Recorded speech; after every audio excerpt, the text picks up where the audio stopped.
I'll say I'm sorry. Even though it's the person that offended you, you should say I'm sorry. Repeatedly, every time. Say I'm sorry. Is the person giving you some other things that you like? If yes, then give him this one that is not giving you. You understand me now? Except the person is not giving you anything. So you can always say I'm sorry. Even though you are the one that is hot, it will make you to be, the person will begin to respect you better with time. It may not happen immediately. Someday the person might go somewhere and he will hear something that will make him to realize he has been doing wrong. But if you have always been doing you will realize that even when he hears that thing, you will begin to think, you understand me now, so that's it. Praise the Lord. I don't know. I still need something. We are all humans, and our level of tolerance is very, very different. Now, what if I keep tolerating this because I've heard the word, probably I've heard something somewhere that makes me feel okay. Let me tolerate it and make this work, and I keep tolerating it, but unknown to me, it just still lingers. When something else comes up and that particular thing comes into play, I still feel this, I don't know, I still feel like something is missing. Like this thing is not complete. This is not me. What does that person do in that situation? It's still about this. I don't know how to put it. I don't want to go out of. Praise the Lord. Hallelujah. I've discovered that some things are practically divine. Some things are practically divine, especially when it has to do with spiritual gifts. They say to err is human. So that means we as human, we are naturally fallible. We are full of fallibilities as humans. So but to forgive is divine. So it takes divinity for you to forgive. Because naturally as a woman, you are meant to fail.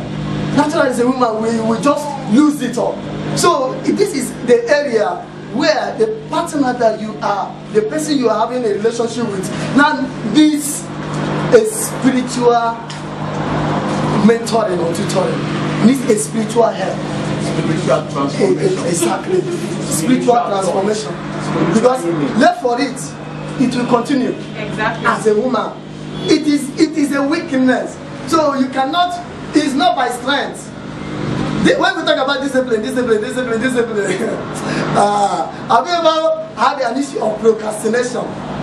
You know that this is a major weakness. Hey, I want to do this.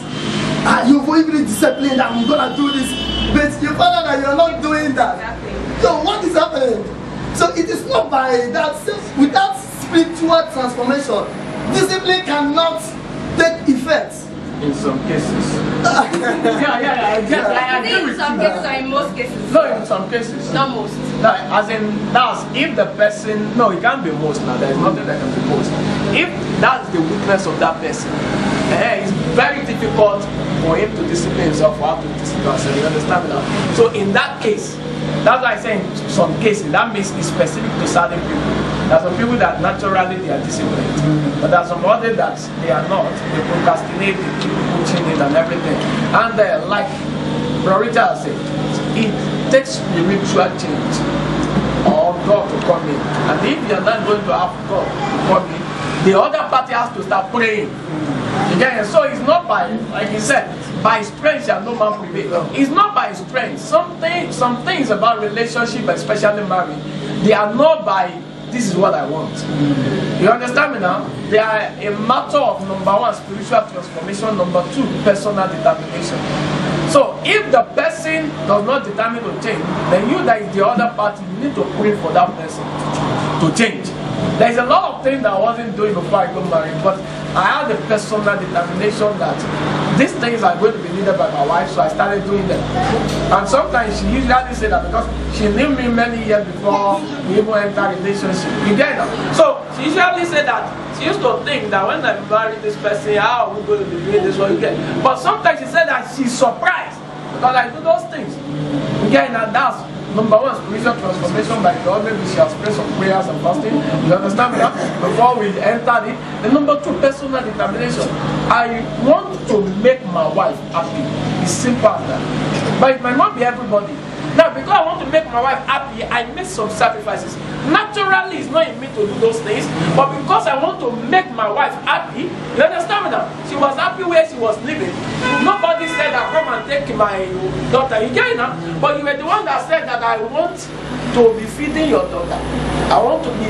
You understand? So you went to prostrate. You carry your whole family to go and prostrate. You have to make sure you make her as happy as she was where she's coming from, and then if she just as happy as she was where she's coming from, it's not enough. That means she can always go back there. So you now have to put something on top. Make her much happier than she was where she's coming from. So to do that, you have to make sacrifices.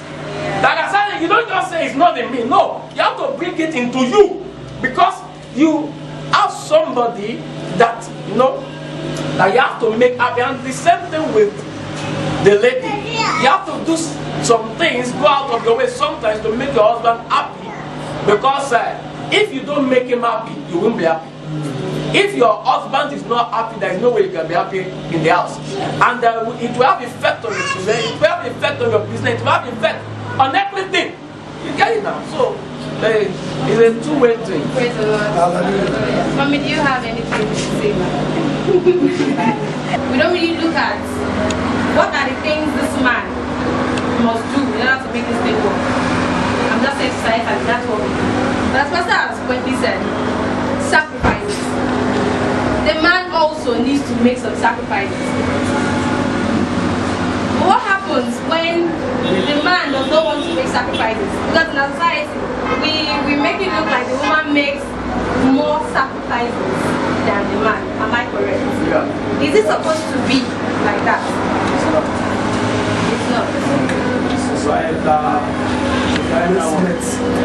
Societal valuation of the placement of the society. Placement. Yeah. Okay. You see, it's a societal problem. You understand me now? And that's why these days, in Happy Marriage Training program that we're on, we're trying to make people understand. We have to begin to teach your boys from the time that they are 4 years old, 6 years old, how to be responsible. Most men are not responsible because they were not trained to be responsible while they were growing up. So a mother is teaching the girl how to cook, how to take care of the house, how to do this, how to do this. Now nobody is teaching the boy how to protect his sister, how to defend his sister, how to sacrifice for his sister. You understand me now? That is why you see that when somebody gets married, he now has a sister that he can control by enemies. You cannot control your blood sister by anyway. You get it? But your wife, who is now your new sister, you can control. You get it? That one want to make sure you are happy, because if you are not happy, she's not happy.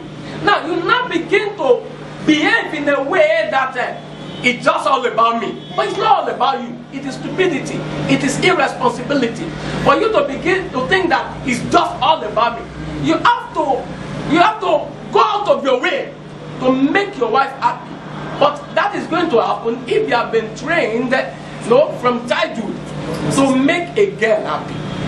Some boys, even in school, they behave anyhow to girls. Yes. Some boys, they can slap a girl, they can ridicule a girl. It is the fault of the parents.